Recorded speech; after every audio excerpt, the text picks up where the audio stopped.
25,000 army personnel का group रसिया की राजधानी मॉस्को की ओर बढ़ रहा है। इनका मेन ऑब्जेक्ट रसिया में जाके पुतिन को हटाकर रसिया में पूरी तरह तख्ता पलट करना है और एक नई गवर्नमेंट को लेकर आना है। वैगनार ग्रुप को पुतिन ने 2014 में सिर्फ 250 आर्मी पर्सनल के साथ बनाया था, लेकिन आज ये सेना लगभग 50,000 तक हो चुकी है। मॉस्को में जगह जगह कई सारे हाईवेज में गड्ढे किए जा रहे हैं ताकि इन 25,000 आर्मी पर्सनल को रोका जा सके। मॉस्को के 200 किलोमीटर दूर से ये वैगनार ग्रुप दोबारा से यूक्रेन लौट जाता है। इस तख्ता पलट को रोकने में बेलारूस ने बहुत ही ज्यादा क्रिटिकल रोल निभाया। रसिया यूक्रेन में हमला करता है और लगभग 1.5 सालों से लड़ाई होती है और कई बार हम लोग सोचते हैं कि भैया एक छोटे से यूक्रेन को रसिया हरा क्यों नहीं पा रहा, तो उसके पीछे रीजन है। यूक्रेन के पीछे पूरा वेस्ट है।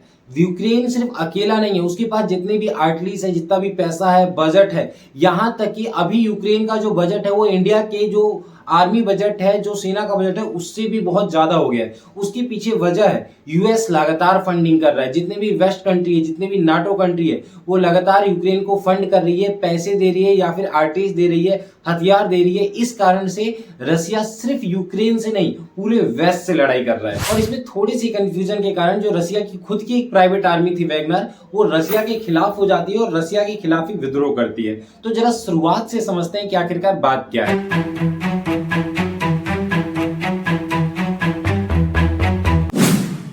बात स्टार्ट होती है 2014 में, जब पहली बार रसिया यूक्रेन के ऊपर हमला करता है और क्रीमिया का जो एरिया है उसे क्या करता है, कब्जा कर लेता है। और उसी वक्त वो एक आर्मी को फॉर्म करता है, एक प्राइवेट आर्मी जो पैसों के लिए लड़ेगी, उसको देश से कुछ खास मतलब नहीं होता। और इस आर्मी का नाम रखा गया वैगनार ग्रुप। ये वैगनार ग्रुप रसिया के लिए लड़ता था। शुरुआत में इसे स्टार्ट किया गया था 250 लोगों के साथ।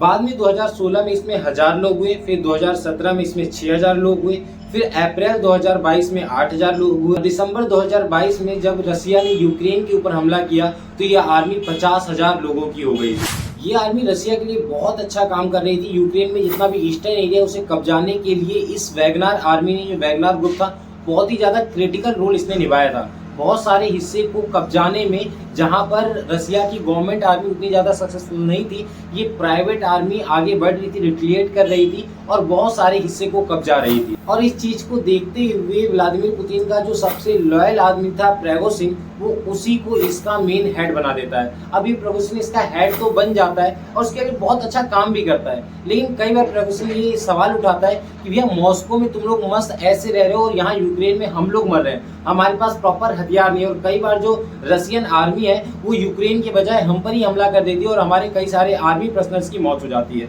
और फिर ऐसी ही कंफ्यूजन के कारण ये जो आर्मी है 25,000 लोगों को लेकर मॉस्को की ओर बढ़ना चालू कर देती है। इस कारण से व्लादिमीर पुतिन में एक डर हो जाता है और ये आर्मी साफ साफ स्टेटमेंट देती है कि हम व्लादिमीर पुतिन को हटा देंगे, रसिया में दोबारा से तख्ता पलट कर देंगे।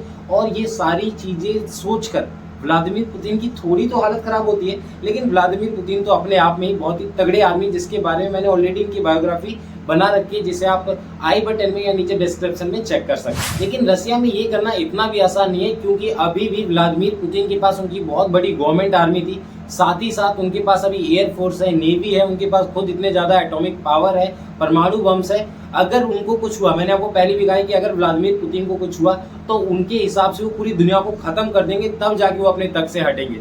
तो ये करना इतना भी आसान नहीं था। अब एक वक्त के लिए मान लेते हैं कि रसिया में मान लो ऐसा हो जाए, वहां पे तख्ता पलट हो जाए और व्लादिमीर पुतिन को हटा दिया जाए, तो उसका इंडिया पे क्या इम्पैक्ट आएगा भैया? इस पे इंडिया पे बहुत ही ज्यादा नेगेटिव इम्पैक्ट आएगा। उसके पीछे रीजन है, क्योंकि वेस्ट और यूएस जो है वो शुरुआत से ही दोगले रहे हैं। क्योंकि जितना भी हमने लड़ाई की है, युद्ध हुए हैं, उसमें कभी भी वेस्ट की तरफ से हमें मदद नहीं मिली, बल्कि उनकी तरफ से हमें नुकसान ही हुआ, उनकी तरफ से हमें धमकियां ही मिली है। हमेशा जो सपोर्ट हमें मिला है वो रसिया की तरफ से मिला है। आपको 1971 का वॉर याद होगा जो हमारा पाकिस्तान के साथ हुआ था।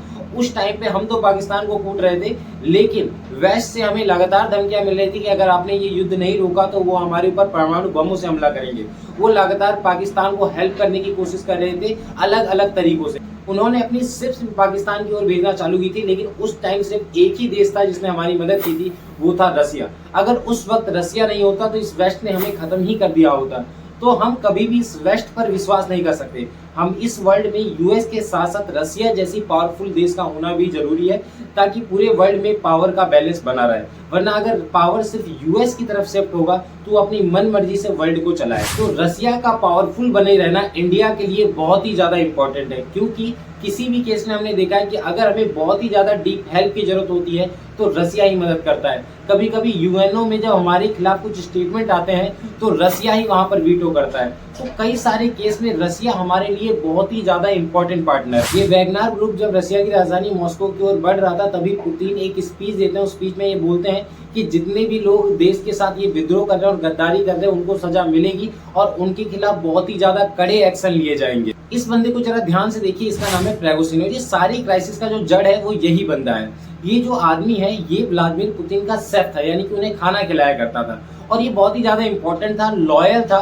जो व्लादिमीर पुतिन थे इसके ऊपर बहुत ज्यादा ट्रस्ट करते थे और इसी ट्रस्ट को देखते हुए वैगनर ग्रुप का मेन हेड वो इसको बना देते हैं। आप सोच सकते हो एक शेफ को पे इतना ज्यादा ट्रस्ट होता है, पूरे 50,000 लोगों की आर्मी पर्सन का हेड जो होता है वो इस शेफ को बना देते हैं। अब समझते हैं कि ये सारी चीज दोबारा से कंट्रोल में कैसे आती है। जरा इस देश को देखिए, इसका नाम है बेलारूस और ये एक यूरोपियन कंट्री है, लेकिन ये रसिया का सपोर्टिव है और इसके जो प्रेसिडेंट है उनका नाम है लुकासेन। और लुकासेन और व्लादिमीर पुतिन की बहुत अच्छी दोस्ती है और लुकासेन को जो व्लादिमीर पुतिन बहुत ज्यादा हेल्प करते हैं ताकि वो प्रेसिडेंट बने रहे। और यूरोप की किसी भी देश में जो सबसे ज्यादा टाइम तक प्रेसिडेंट के लिए सर्व करने वाले आदमी है वो लुकासेन है। तो आप समझ सकते हैं कि वो कई तरीके से लुकासेन को हेल्प करते हैं व्लादिमीर पुतिन।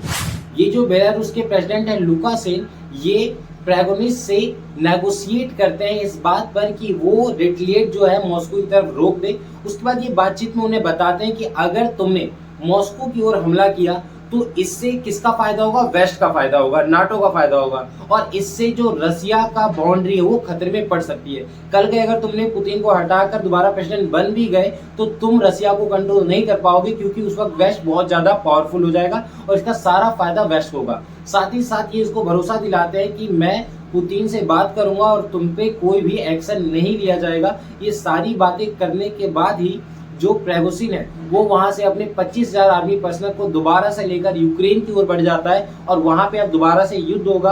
अब देखते हैं युद्ध कब तक चलता है। वहां के जो लोग हैं ये इस चीज से बहुत ज्यादा परेशान है। रीजन क्या है कि 1.5 साल हो चुके हैं, कोई रिजल्ट नहीं आ रहा है और लगातार जो रसिया के ऊपर है वो सैंक्शन लग रहे हैं, जिसके कारण वहां पे इन्फ्लेशन बढ़ रहा है, महंगाई बहुत ज्यादा बढ़ रही है, लोग बेरोजगार भी हो रहे हैं। तो ये चीजें जो है इसको रोकना चाहते हैं लोग। तो इसलिए कई सारे जो लोग हैं वो प्रेसिडेंट के खिलाफ है, व्लादिमीर पुतिन के खिलाफ है कि आप इस लड़ाई को रोक दो। अब देखते हैं ये लड़ाई कब तक चलती है। फिलहाल के लिए रसिया के ऊपर जो क्राइसिस होने वाला था, तख्ता पलट जैसी सिचुएशन बन गई थी, फिलहाल तो ये कंट्रोल में आ चुकी है। लेकिन व्लादिमीर पुतिन को जल्द से जल्द इस युद्ध को खत्म करके कुछ प्रॉपर फैसले लेने पड़ेंगे ताकि युद्ध से हटकर देश की ग्रोथ में मदद की जा सके।